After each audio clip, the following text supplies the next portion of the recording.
What's up, everybody? 5'8" dunker, vertical trainer, strength and conditioning coach, Lloyd here from Skigh Athletics, coming to you today for episode 78 of the Skigh vlog. So whether you've been following me or not, I am a dunker, I'm a jump trainer, I'm a strength and conditioning coach, as I just stated.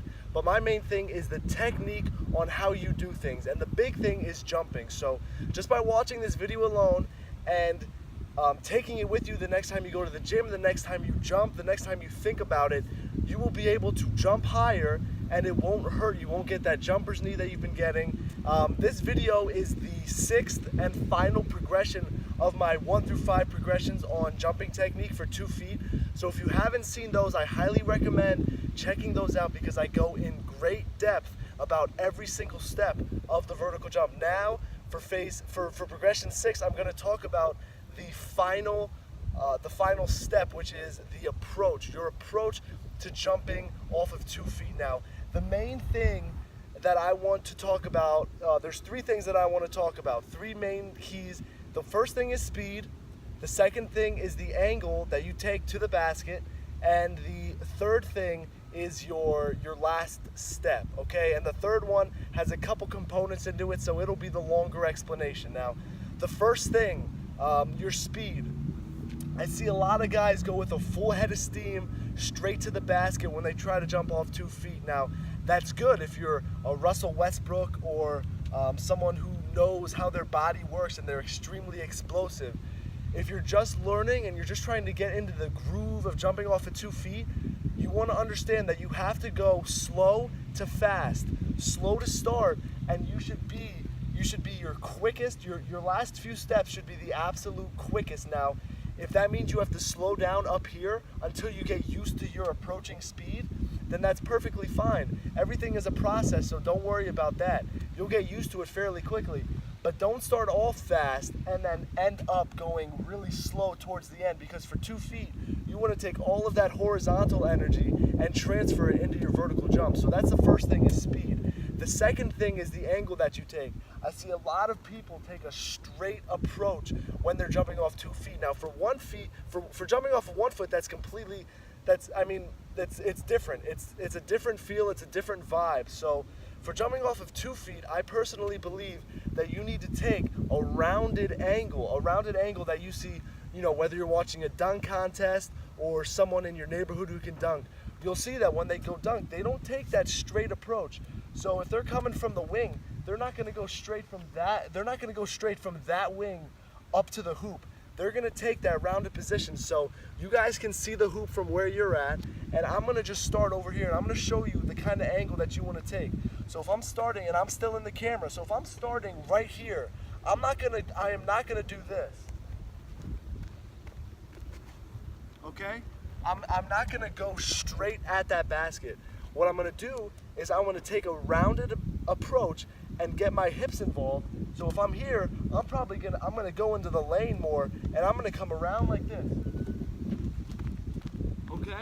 Okay, I take that rounded angle because jumping off of 2 feet, you want to get your hips involved, and if you take a straight approach, you're literally just closing off your hips, losing valuable inches on your vertical jump. Now, the third thing that I want to get into is the last step. Now, progressions, I think 4 through 5 really emphasize, and again, all free on my YouTube channel, so just go search through that. The last step is the most important. Progressions 4 through 5 really emphasize that last step. Now, I'm a left to right planner. Predominantly, I jump left foot first, right foot wraps around second. So that's a left to right plan. The main thing you want to understand when you're jumping off of 2 feet is that, when you're doing the speed correctly and you have that angle, your last step from your right leg into your left to right plant should be your longest stride, okay? Now, if you plant right to left, then you should be taking your longest stride from your left leg into your right to left plant, okay? So, I'm gonna talk from a left to right jumper's perspective just to keep everything neutral, just to keep, so I don't have to keep going back and forth so you don't get confused. Just reverse it if you're a right to left jumper.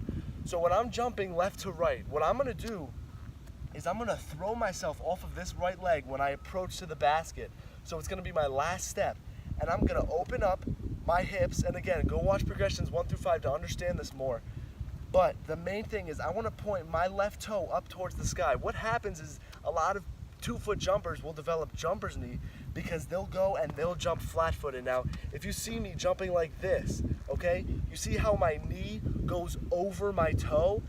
Once the knee goes over the toe, the tension goes off of the muscle and it actually goes onto the knee itself, to the joints and the ligaments. So tension goes in the wrong places, which is why fluid ends up building up in your knees, and you don't want that to happen. So the first thing is you want that left foot, if you're a left to right planter, you want that left foot to go heel to toe, okay? Really point that toe up towards the sky when you're getting that long extension. The second thing, it's pretty similar, but you want this right leg to come around and turn in. The main reason you want it to turn in is because if you're taking this long stride, okay, you're taking this long stride and you're going heel to toe, and then this right foot's just coming in really, really quickly. Again, if that knee goes over the toe, first of all, if your knee's over your toe, your chest is probably over your knee, which means that you're gonna go out more than you're gonna go up. So you don't want that to happen, and you want everything you want everything above behind what's below it, okay? So I know I got mixed up a little bit, but I want my chest behind my knee and I want my knee behind my toes, okay? Because I want to be upright. So if my right foot wraps around and it's going forward, okay, all of this tension is going to come off of the muscle and it's going to go right here on the knee. But if I turn it and I can keep my knee behind my toe and my chest upright, then all the pressure goes on my muscles instead of my knees. So that's what you want to be happening. Again, I'm going to be taking a long stride, heel to toe here, and just think about it logically. By the time my first foot that plants goes from heel to toe and it's coming up on the toe, my right foot is going to be wrapping around on the toe. I'll turn it in so that it stops quicker, more efficiently, putting the tension on the muscle, and so that I have a better pop in my step. So you don't have to load as much, so there's less tension overall. So again, with the speed, you want to go slow to fast. With the angle, you want to take a roundabout angle. I'll put some videos of me dunking after this video so you guys can see it. I'll put it in slow-mo so you guys can really analyze it. And the third thing is you want that last step to be as quick as possible and as efficient as possible. And again, go watch progressions 1 through 5 on my YouTube channel. Subscribe to my YouTube channel so you get these updates. Just based off of questions and comments that you guys give me, I'm gonna make videos. This is a highly demanded video. I made a shorter clip about this earlier in the year, but I feel like it definitely deserved a longer explanation. So again, pay attention to speed, angle, and the last, quickest, and most efficient steps so that you can put a solid 3 to 4 inches on your vertical just by mastering this. Whatever I have in this video, master this, and I guarantee you, you will jump higher off of 2 feet. And again, go check out progressions 1 through 5 so you can start developing healthy habits in your jumping technique. If you guys want to see some 1-foot jumping technique, if you want to see some more lifting videos, comment down below, let me know. Go check out my video, how I gained 20 inches of my vertical. Go to my website, go download my free program, just give me your email, subscribe to our mailing list, and I will give you 2 free months worth of vertical training. Also check out the advanced programs, the one that I used to get those 20 inches on my vertical.